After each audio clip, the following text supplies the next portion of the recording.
گرامی، درود بر شما. با شرف میگه همه دشمنان از تو پرنیم باد، دل بدسگالان به دو نیم باد. همه ساله بخت تو پیروز باد، شبان سیه بر تو نوروز باد.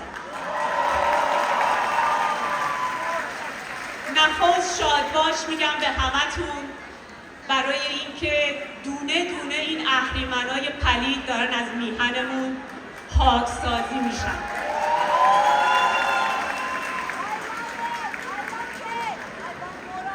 Of course, I thank you all of you to support Iranian people. Thank you very much to standing with Iranian people.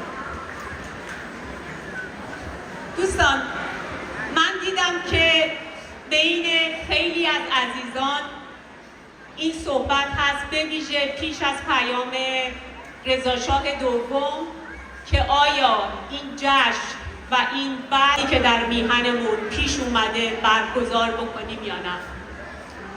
من دوست دارم به ریشه جشن سوری اشاره کوتاهی بکنم. نمیخوام سخنم خیلی طولانی بشه، به ویژه که به فارسی هم هست و اینجا مهمانان انگلیسی زبان داریم.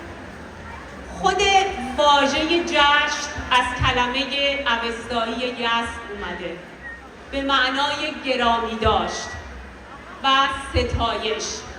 هرگز جشن‌های ایرانی تنها برای بزم و سرور نبوده.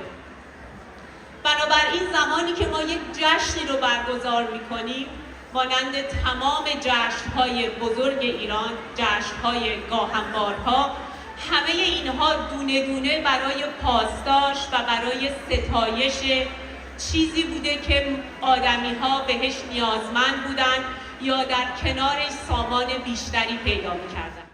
جشن سوری هم بزرگداشتش و گرامی داشتش برای آتش بوده که می‌دونید چقدر سپندها بوده برای ما ایرانی‌ها و نماد پاکی و پیروزی بر تاریکی بوده. در کنار اون امروز یکی از جشن‌های بزرگ گاهان هست، یکی از جشن‌های پنجگانه پنجه دزدیده که دلالت بر شادی و آگاهی از روی خرد و سامان و نظم داره. من آرزومندم که در این روز در کنار هم بتونیم با برگزاری جشن سوری یک پیام روشنی رو به مردممون در ایران بدیم که حتی زیر گلوله و موشک امشب این جشن رو با شکوه برگزار کردن و حتما ویدیوهاش شما در سوشال میدیا دیدید. اینکه ما در کنار اونها بایستادیم و آتش سپهداری ایران حتما این شب رو به پایان خواهد رسید.